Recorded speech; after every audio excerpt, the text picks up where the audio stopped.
1991年，社會學家 Saskia Sassen 出版咗《全球城市》呢本書 The Global Cities New York, London, Tokyo 可以話一紙風行，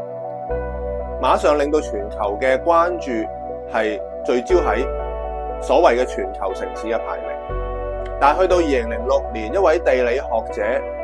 叫做 Jennifer Robinson 出版咗一本書叫做《尋常城市》Ordinary Cities， 可以話係同 Saskia Sassen 呢本書咧係對着幹嘅。Robinson 批判咗 Saskia Sassen 嘅全球城市嘅講法，認為呢種講法裏邊咧包含咗非常之單一嘅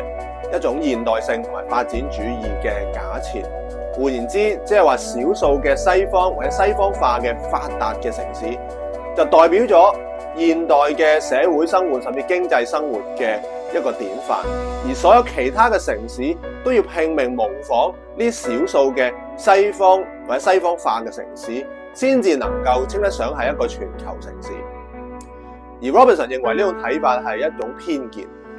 而佢自己提出咗另一個概念，就叫做尋常城市 Ordinary Cities， 嚟去指出我哋應該關注城市裏邊既尋常又獨特嘅一面。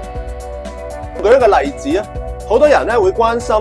香港裏邊有幾多嚟自歐美嘅跨國企業嘅地區總部，亦都關心有幾多外資嚟到香港，因為呢啲都決定咗香港同歐美嘅關係強定係弱。香港有幾似紐約同倫敦，幾大程度上係一個全球城市。香港有幾似紐約同倫敦，幾大程度上係一個全球城市。但係咧，我哋好多時咧會忽略咗喺香港裏邊最多嘅外國人，其實係嚟自菲律賓同埋印尼嘅傭工。佢哋總共咧係有35萬人嘅，而佢哋係支撐住香港幾十萬嘅家庭，因為佢哋付出咗家務勞動嚟去照顧細路仔啦，或者係老人家。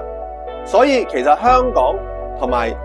菲律賓與印尼嘅關係咧，可以話係構成香港作為一個城市必不可少嘅一個部分。